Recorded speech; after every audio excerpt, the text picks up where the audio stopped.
Mini Sabata evento Bandari. Kulang Tabello 119. Goes to come away back.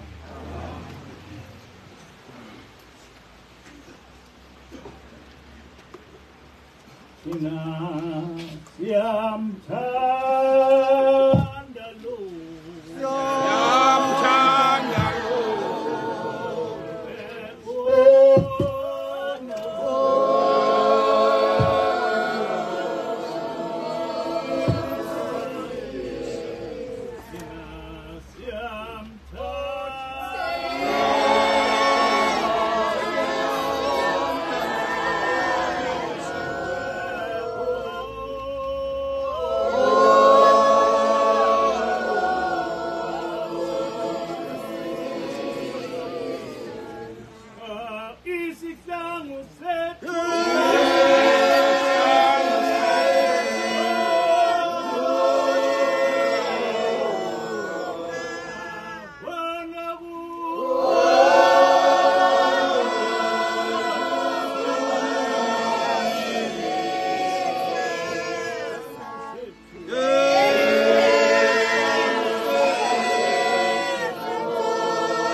Amen.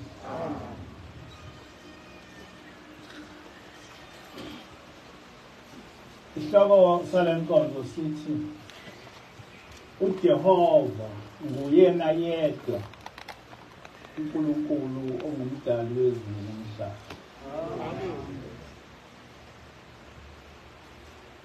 Incwadi kaIsaiah 43 verse 10 to 11. Ningofakazi bami usho uJehova, nenceku yami engikhethile ukuba nazi ningethembe niqonde ukuthi inguye. Ngaphambi kwami akwenziwanga uNkulunkulu, nangasemva kwami akayuba khona. Mina nginguJehova, ngaphandle kwami akakho umsindisi. Amen. Ubufakazi obucacile ukuthi umuntu usemhlukile uNkulunkulu kuyaye kube ukuphika uJehova, achithe nemithetho yakhe, ezakhele uNkulunkulu wakhe nezwi lakhe, esingakaze sifundiswe ngalo kule nkolo kaMenzi wezulu nomhlaba. Ngiyafisa ukuba ngicacise ukuthi uNkulunkulu ongumdali wezulu nomhlaba munye, abababili, ababathathu, munye nje kwaphela. Lapha sikhuluma ngoNkulunkulu ogama lakhe nguJehova, inkolo yakhe owayiletha kithi entabeni yaseSinayi ngoMose. Noma imuphi umuntu okufundisa ukuthi khona omunye uNkulunkulu noma abanye uNkulunkulu ngaphandle kwaJehova, uba ukwazi ukuthi lowo muntu usemhlubulu uNkulunkulu.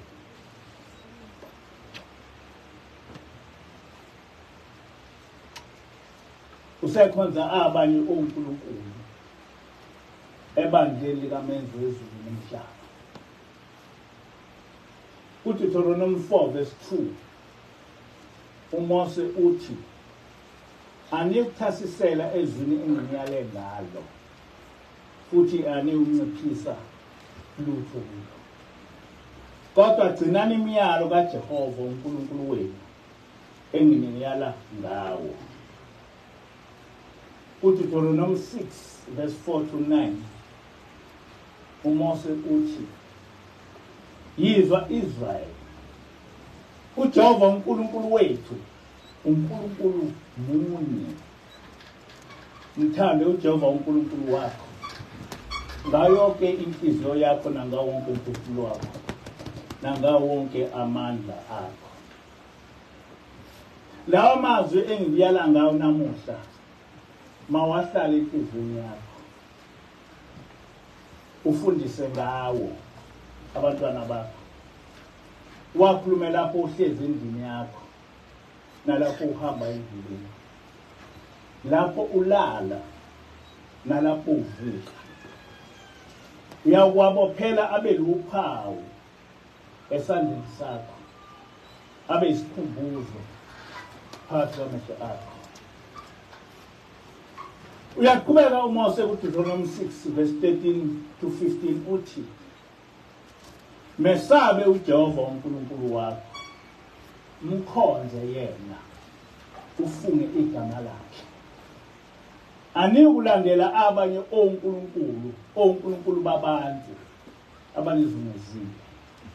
Ngokuba uJehova uNkulunkulu wakho ophakathi kwakho unguNkulunkulu onomhawu.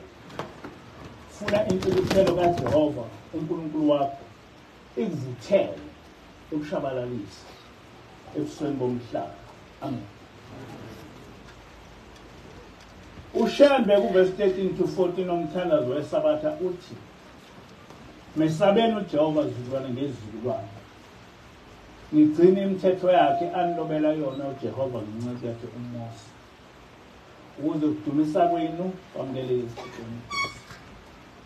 Ngokuba uma ningamdumisi ngemithetho yakhe akakuyamukela imithandazo yenu, akasoze anehlisela izibusiso uma ningayilaleli imithetho yakhe niyigcine.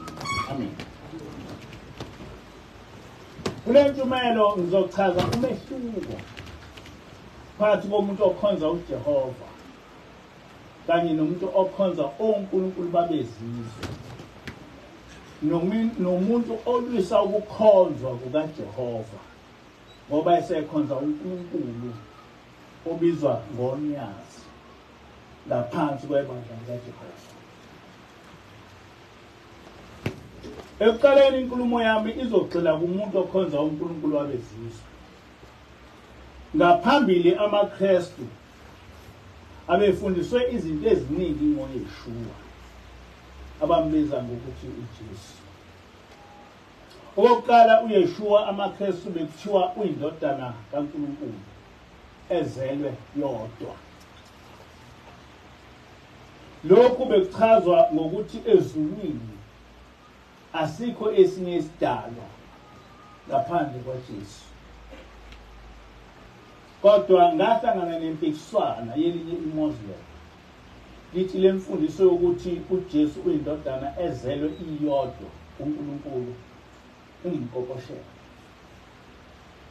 Ngoba kwi-first version yeTestament lesiGreek lapho iNew Testament yahunyushwa isuselwa khona ayinakho lokhu kukhuluma.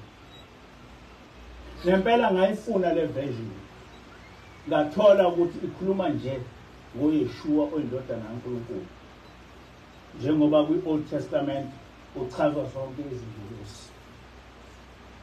Lesi sijobelelo sasenzelwa ukuba kuhambisane nenkolo yaseBhabhiloni ukuthi kukhona uNkulunkulu uyise noNkulunkulu indodana. Kodwa angisavamile ukukuzwa lokhu kukhulunywa ngamaKristu amaningi.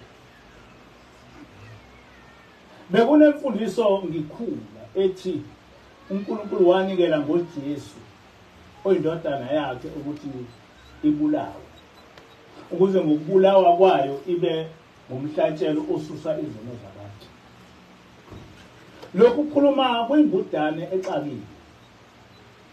Ungafike wone kuNkulunkulu bese na futhi enze umhlatshelo ukuze yena uNkulunkulu akuthethelele isono osenze kuye.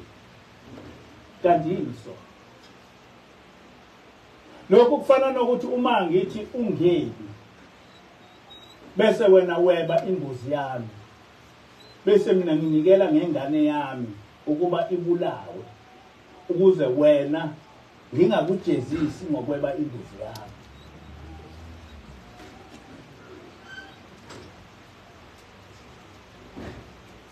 Uma ngikuxolela ekwebeni siphi isidingo sokuba kubuye kube yimi futhi enginikela ngezodana yami? Nginikela kubani?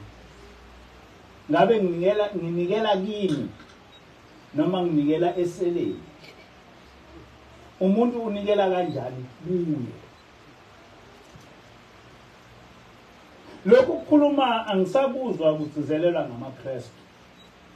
Ngicabanga ukuthi amaKristu amaningi asiyabona ukuthi lokhu kukhuluma kuyimfundisoze ehlekisayo umuntu ocabangayo. Okunye okukhuluma kule nkolo yabezizwe ukuthi uJesu uyindlela neqiniso, akakho ongena ezulwini ngaphandle kwakhe. Kodwa le mfundiso uma ungayilandela oyifundisa akazizwa kayena ukuthi ngoba le mfundiso kusho ukuthi ungena ezulwini ngokuhlale ubiza igama likaJesu, hayi ngokuthi ugcine imiyalo kaJesu njengokubhalwe eBhayibhelini. Ukuthi uJesu uyindlela neqiniso isingathekiso. Kodwa akuwakho umqondo ukuthi lesi singathekiso sisho ukuthi ukuze ungene ezulwini kufanele uhlale umemeza igama likaJesu. Ubani ongehluleka ukuhlala ebiza igama likaJesu? Okuseqinisweni ngenxa yokuthi le mfundisonkolo yakhiwa kuyaye kuhambe bese ishayisana nezinye izimfundisonkolo zakule nkolo yabezizwe. Awukwazi ukuthi uthi ngokubethelwa kaJesu esiphambanweni asena sono, bese wena futhi uthi umuntu akangeni ezulwini ngaphandle kwaJesu. Kusho ukuthi uma ungalibizi igama likaJesu wenza isono ezokwenza ungangeni ezulwini. Ingani uthe ngokubethelwa nje kukaJesu sonke sesithethelelwe izono zethu? Okuseqinisweni uYeshua uyindlela neqiniso. Awungeni ezulwini uma ungalandeli imiyalo yakhe. Bheka uMathewu 5 verse 19. Enye imfundiso yoKristu ithi uNkulunkulu uzigcwintathu. uNkulunkulu uyise, uNkulunkulu indodana, noNkulunkulu umoya oyingcwele. AmaKristu amaningi aseyazi ukuthi le mfundisonkolo yaseBhabhiloni ibekelwe ukuphikisa umthetho kaNkulunkulu othi uNkulunkulu munye. Kodwa inkinga ukuthi AmaKristu amaningi akakwazi ukwahlukanisa phakathi kwenkolo kaMose engikaJehova nenkolo kaConstantine okuyinkolo yabanye onkulunkulu abalwa noJehova. Sikhuluma AmaKristu amaningi ethi uJesu nguNkulunkulu noma uJesu noNkulunkulu bayalingana. Le mpikiswano abayisusela encwadini kaJohane isahluko 1 verse 1. Lapho uJohane ethi ekuqaleni wayekhona ulizwi. Ulizwi wayeNoNkulunkulu, wayenguNkulunkulu. Ulizwi wayenguNkulunkulu. Okokuqala le nkulumo isankondlo. It is poetic.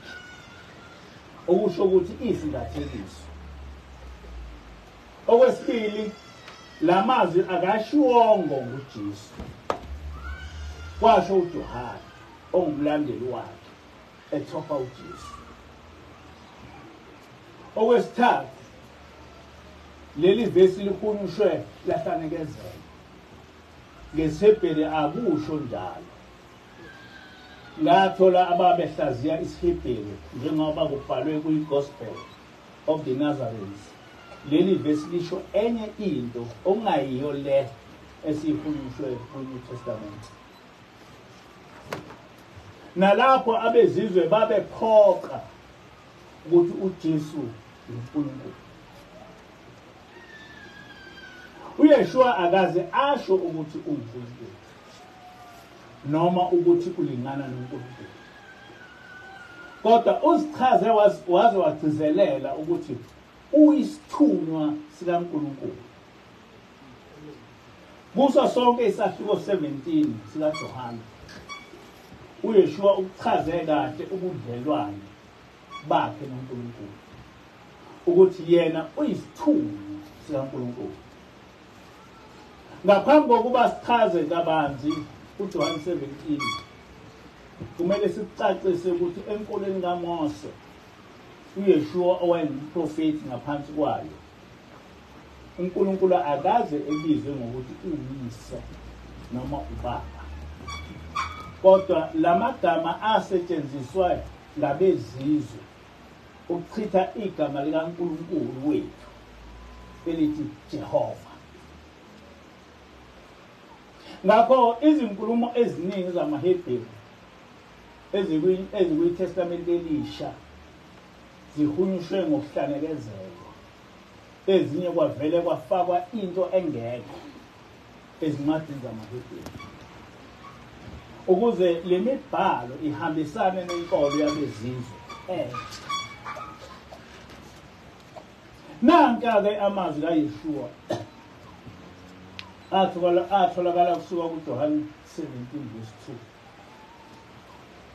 ngokuba indodana uyiphe amandla phezu kwabantu bonke, ukuze bonke oyiphe bona ibaphe ukuphila okuphakathi.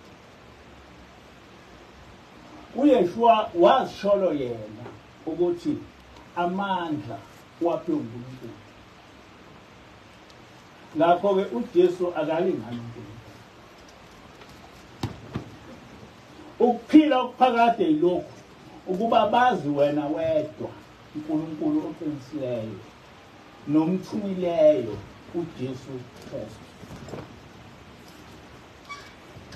Sifundiswe nguYeshua ukuthi thina makholwa ufanele sazi uNkulunkulu oyedwa, bese sibuye sazi othunywe uNkulunkulu okunguYeshua onguMesaya.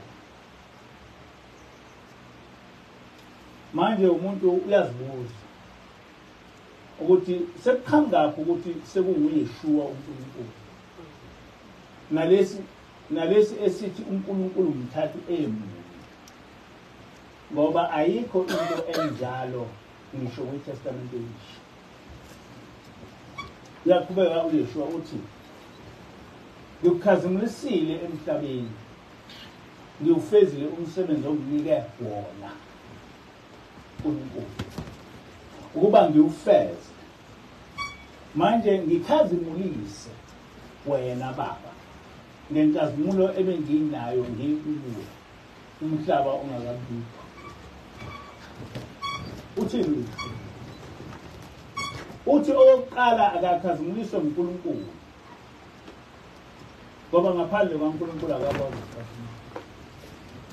Okwesibili uthi waba khona ezulwini umhlaba ongakabikho. Ngabe lokho sekusho ukuthi uYeshua usenguNkulunkulu? Cha. Yonke imimoya yayikhona umhlaba ongakabikho. uSathane namadimoni babekhona umhlaba ongakabikho. Izingosi zazikhona umhlaba ongakabikho, kodwa aziyeni uNkulunkulu. noMelchizedeki wayengenakuqala nakuphela kwensuku, engumpristi ophezu konke. noShembe umprofeti ungumprofeti ngokaMelchizedeki, njengayo uYeshua uyisithunywa sasezulwini sikaNkulunkulu.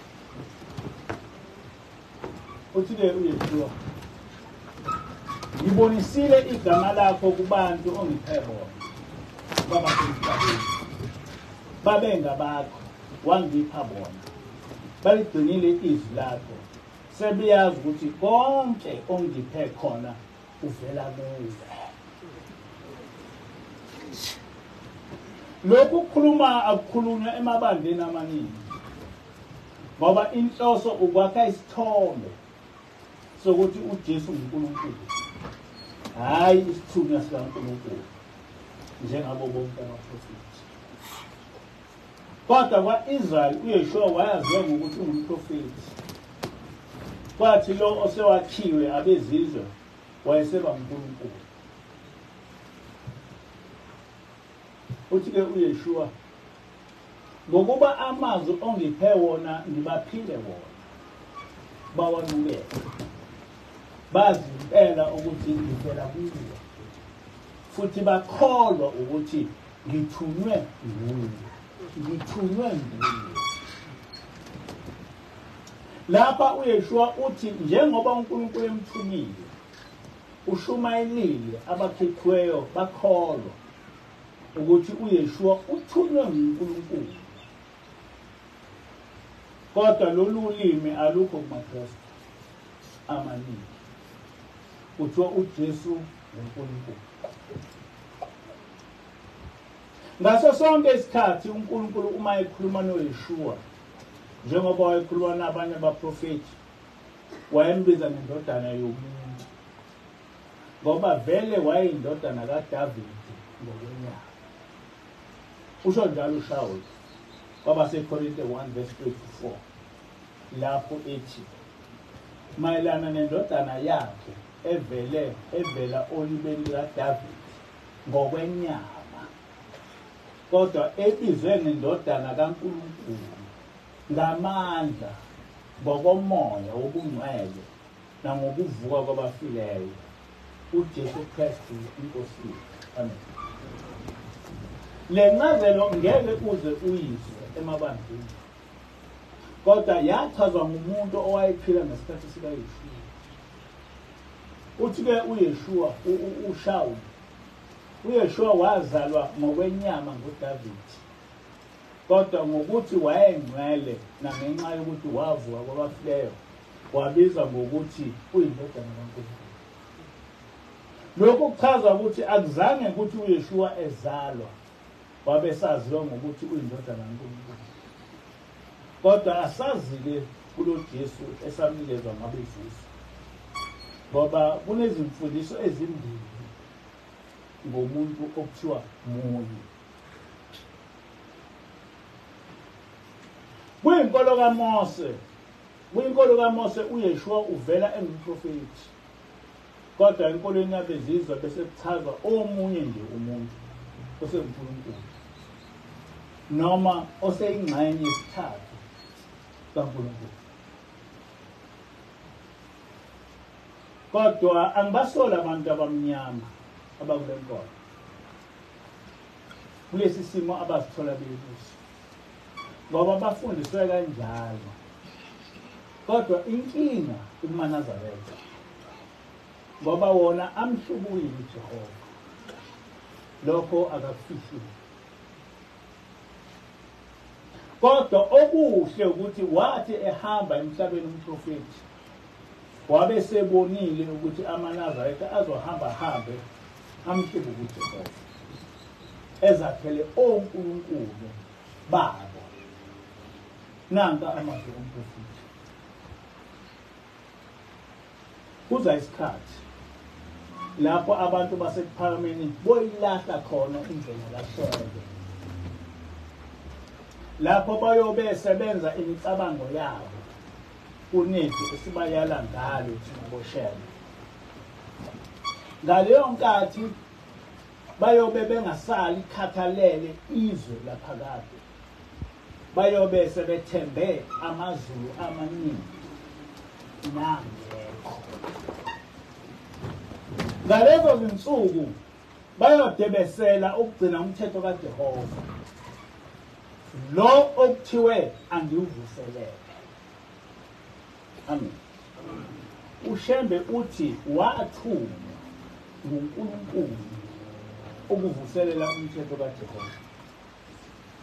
Kodwa amanye amaNazaretha athi nguye uShembe uNkulunkulu. Uthi-ke umprofethi bayogxoba bawuzila uphase imithetho yabo nemithetho yezithixo zabo abawuzibuyisa basifake la. Phelelani uJehova ngoba uyabathanda abamthandayo, ubalungisele indawo phambi kwesihlalo sakhe sobukhosi. Ubenzela ungalambi nokungomi, abaphe umusa wakhe. Nabo bahlala bemdumisa ngesigubhu nosiko, behlabelela ngenjabulo. Uthokozwayo wenama ngabo, ukwenama komsindisi kuhlala nabo phakathi, abasenakufa. Uyaqhubeka umprofeti uthi umthetho kaJehova uyisihlenge somphefumulo batabani, hayi noma imiphi umthetho, kuphela lo inceku yakhe eninika wona, inceku yakhe uzishoyele. Uyindlela yokuhamba eya lapho kungekho khona ubumnyama nenzondo nendlala namakhazi, kuphela inkazimulo enganakufiphanga. Uyaqhubeka uShembe ukuchaza uhambo lokufa lapho ethi nxa usuya kulelo zwe uyodlula emahlanu nakumahlathi asabekayo, anezilelesi nabaphansi nabahuhi abahuhayo abandisa imibuso yabo yokulahla. Kwabanye iyaphela iminyaka engama-30 behluleka ukuphuma kuleli hlathi ngoba balidelela izwi likaThixo namanje basesemnyameni. Uma usudlulile kulamahlathi uyophumela kwaNkalankala kwaSikhova sikhala emini ezintabeni zakwaLambaqwayo kwaMthimuni kwaSikhomakhona. Batabami kuleyo ndawo lihlala ekuchwathile libalele. Abaningi akudluleki eSikhomakhomeni. Leli lizwe elishunyayelwayo lapha ekuphakameni liyinkemba eyokusiza ekuphungeni abahlaseli bakho futhi liyoba umphako kulamahlanu osizi oyohamba kuyo. Uyothi sewedlule kuleyo ndawo uyofica isizinda, ngaphambili uyofica iParatomu, uyobe sewuwelileke iphuzo umfula omkhulu okhetha abaweli.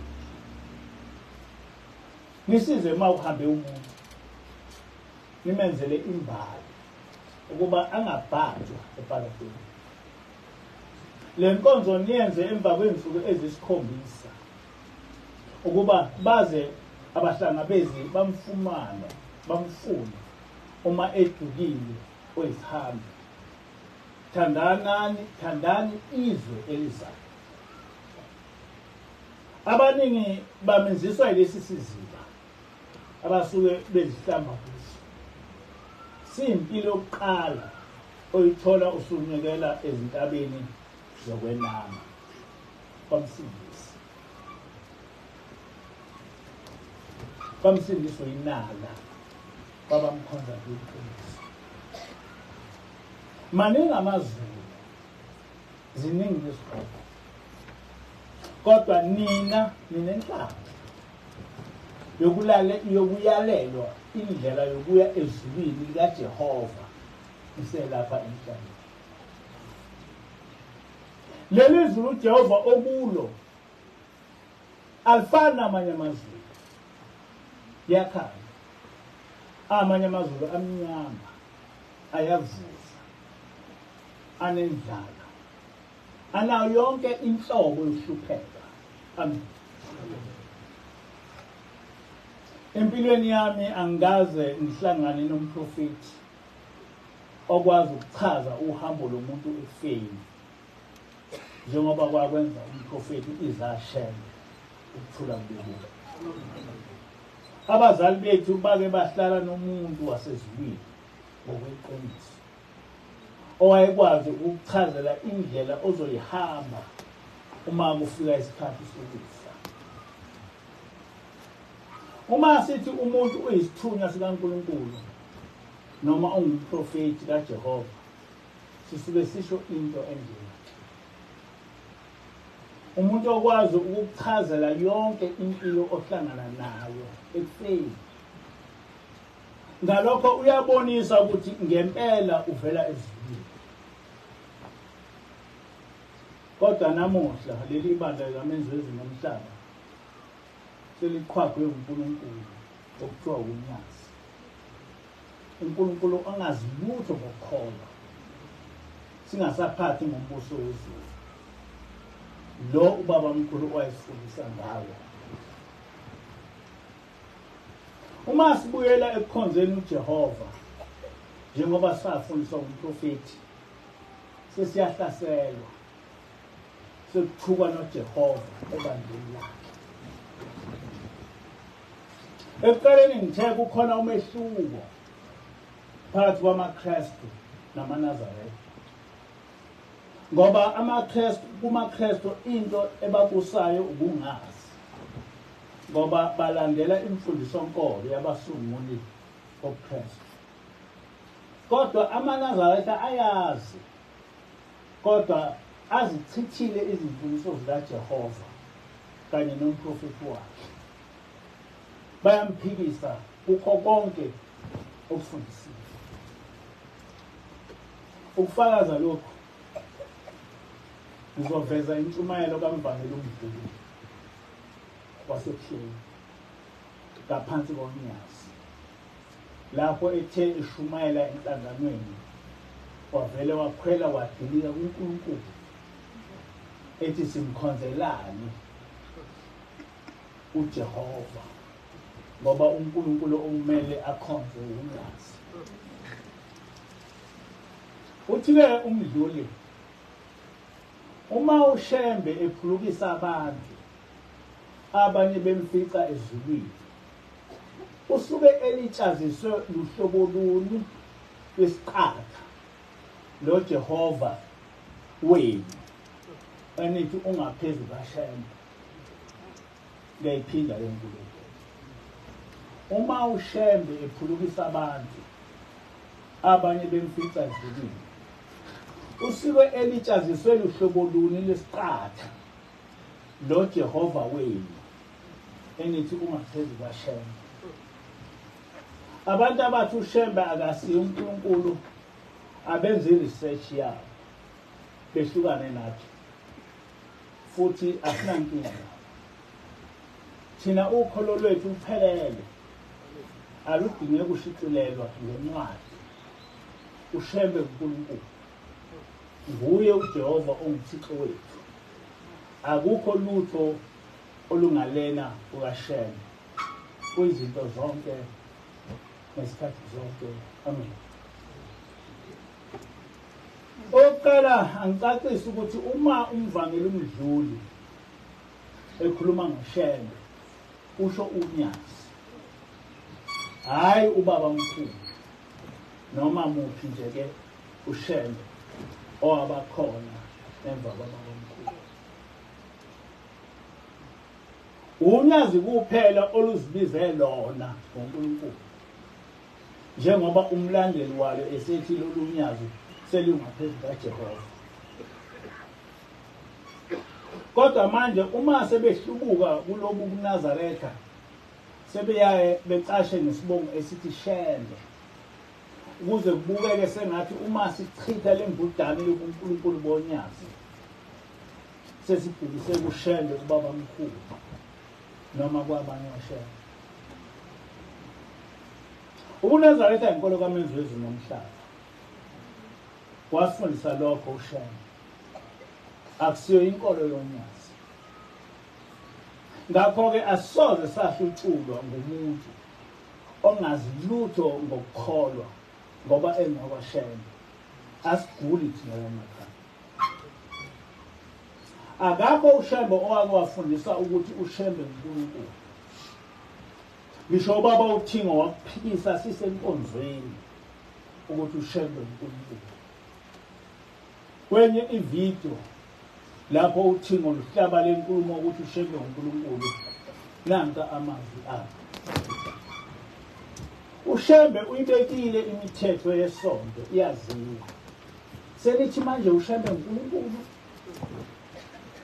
Wathi uyakhuluma ubaba inyanga ezulu waze wathi ngiyaliyeka ngoba anivume, esho ukuthi cha, mina ngazi ukuthi uShembe akasiye uNkulunkulu. Ngazi ukuthi uShembe uyisithunywa sikaNkulunkulu. Unquote.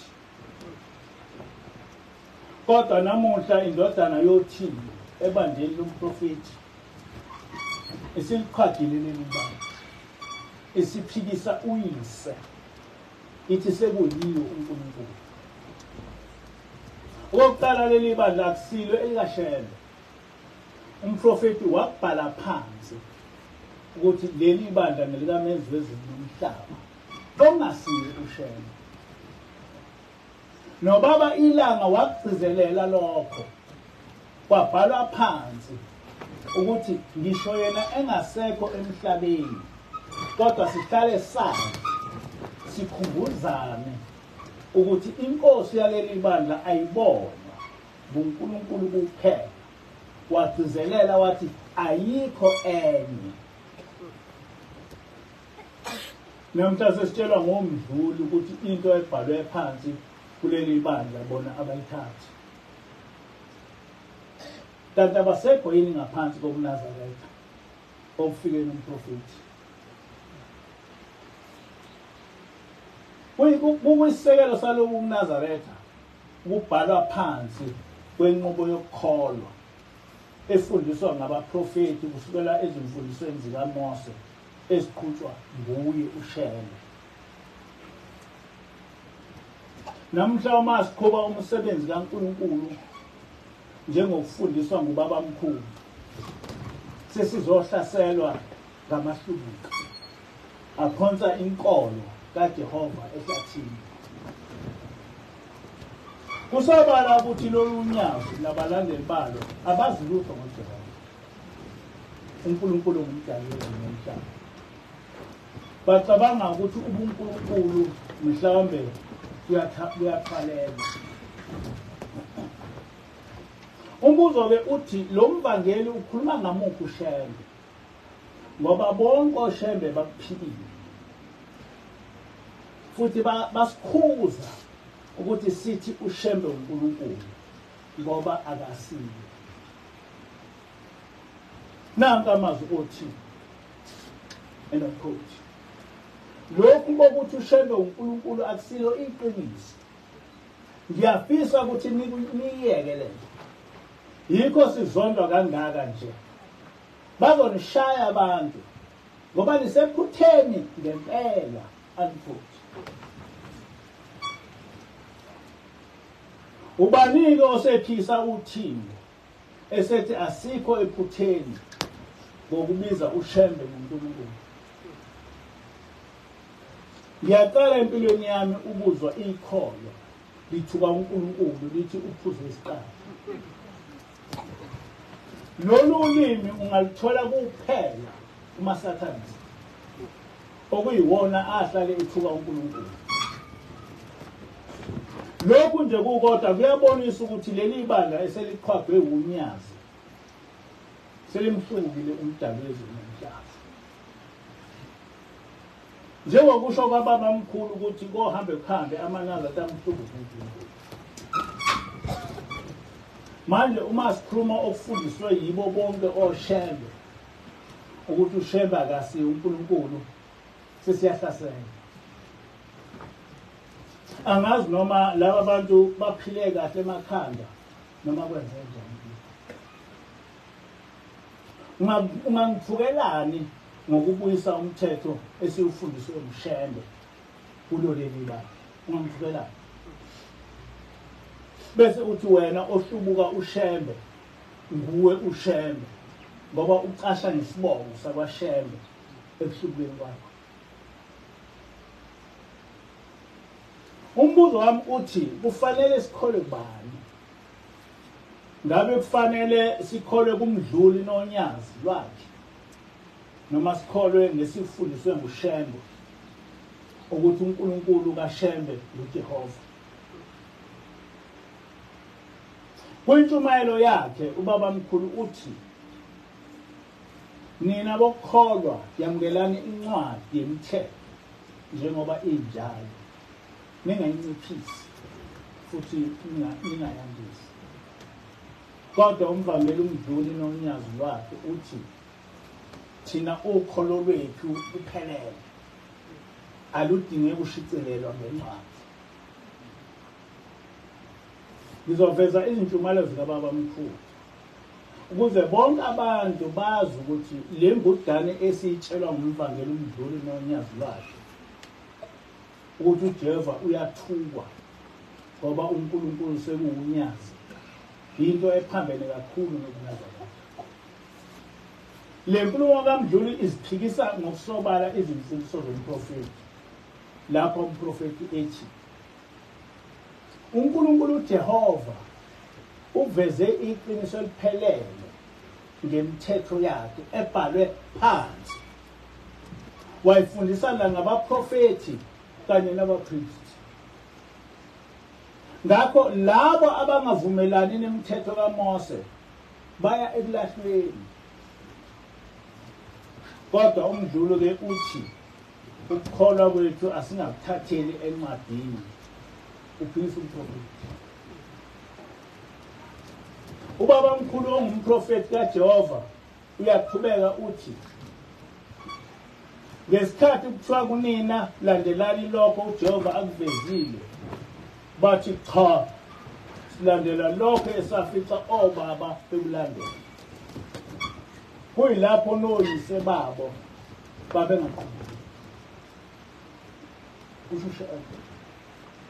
Kunjalo ukuphika obukhona bukaThixo, uyojeza uthanda noma ungathanda. Akhalelwa muntu esigodini sosisi. Nani bemindeni yabo akukho eniyobenzela khona uma sebedlulile emhlabeni. Kuphela ngumlilo ubusuku nemini. Anandlela yokubakhulula ngaphandle kokubacelela intethelelo enkosini ngeminikelo nangomthandazo. Labo abafihla iqiniso elithize emthethweni kaJehova ayiloba ngenceku yakhe uMose, noma bekushintshe noma bekuzibe, labo badla umlilo uqobo. Futhi uNkulunkulu akasoze akhulume lutho nabo ngosuku lokuvuswa kwelizana. Labo bangabathengisi beqiniso ekukholweni, bayoba ngabancinyane embusweni wezulu. Unquote. Amen. Lokhu ngazalwa angaze ngimuzwe umuntu ethuka uNkulunkulu, umdali wezulu nomhlaba, ethi uJehova uphuza isiqalo. Mhlawumbe amasathanisi engakwenza lokho. Ngabe lo mvangeli wonyazi uqale wayophuza utshwala yini ngaphambi kokuhlambalaza uNkulunkulu kanje? Ngale nhlamba bekuhlaselwa uJehova ngoba kuthukuthelelwe iNCG, ngoba ileli bandla kuphela elinevangeli lokuthi asibuyele kuJehova njengokwezimfuliso zababamkhulu. Manje-ke ngokubuyisa imfundiso yomprofeti ngokukhonza uJehova, umdluli usehlasela uJehova ngqo. Yini umdluli? Yini unyazi? Ukuthi ungathuka uJehova kuthiwe uphuze isiqatha. Uma unyazi belukuphikisa lokhu okukhulunywa umvangeli walo likhona, luthule kanjani umgcotshwa ethuka uNkulunkulu enkonzweni? Lo mdluli ndini sekuthi ngoba ungumlandeli wonyazi usekhwelezela uJehova, uthi uJehova akangadunyiswa njengonyazi. Yini unyazi? Ukukhwelezela uJehova ngokukhonzwa kwakhe.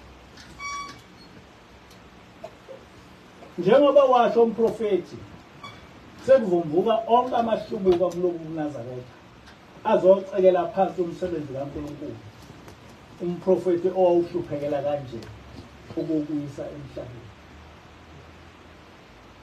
Lo mvangeli ongenwa umoya weSatanism akaqonde ukuthi sikufundiswe nguShembe ukuthi asikhonze uJehova yedwa.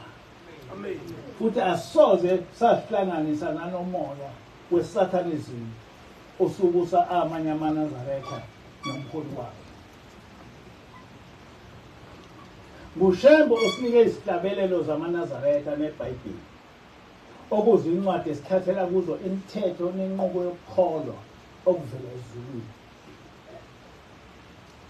Unyaze alusiye uNkulunkulu futhi alusiye nomprofeti. Uma ungathi unyaze umprofeti, ngabe uthuka abaprofeti bakaJehova. Okuseqinisweni unyaze alusiye uNazaretha, alwazi lutho ngobuNazaretha. Lwavele lwahlaliswa nje esihlalweni sobuholi bebandla, lungazi lutho ngokukholwa. Okokuqala, lokho kufakazelwa ukuthi kuzogcwalisa izangoma emzini kaNkulunkulu. phezu kokuthi ungumthetho esiwufundiswe ngumprofethi ukuthi akukho ubudlelwane phakathi kwethu nezangoma. Kodwa namuhla izangoma izona ezibusa emzini waNkulunkulu. Ezinye zingabagcotshwa ziyabhabhadisa. Okwesibili, ubufakazi bokuthi unyazi alwazi lutho ngalento oluyiholayo libonakala ngokuphikisa uyise lokuchitha umthetho kaNkulunkulu ngenkani. Uthi ngolufike lukhuze amaNazaretha ngokuthi uphambene nokuNazaretha ukubiza uShembe ngoJehova, bese lona lufike luphikisa uyise phambi kwamaNazaretha. Uma unyazi beyikhona into eliyaziyo ngokukholwa, umholo njani ebandleni likaJehova ongasukuma azikhombe yena athi uNkulunkulu, ngoba noyise wayeNkulunkulu. Kodwa uyise wala nalokho ukukhuluma phambi kwethu. Uthi ngolwala nokuthi uShembe uNkulunkulu kusho phambi kwethu. Uma umdluli nalolu nyazi besibuka bacabanga ukuthi thina sesiphambene lapho nakhona. Lo mdluli ndini usethiwa uJehova ngoba ecabanga ukuthi thina singalandela umuntu sithi uNkulunkulu. Siyagula yini lapha nakhona? Umdluli nonyazi baphonsela uJehova inselelo ukuthi akukho umuntu ozothi uJehova mkhulu kunaye. Kusobala ukuthi leli bandla selingene shi enkolweni yesathanizmu. Kodwa sizoke sibone unyazi selubhekana noJehova umdali wezulu nomhlaba. Inkosi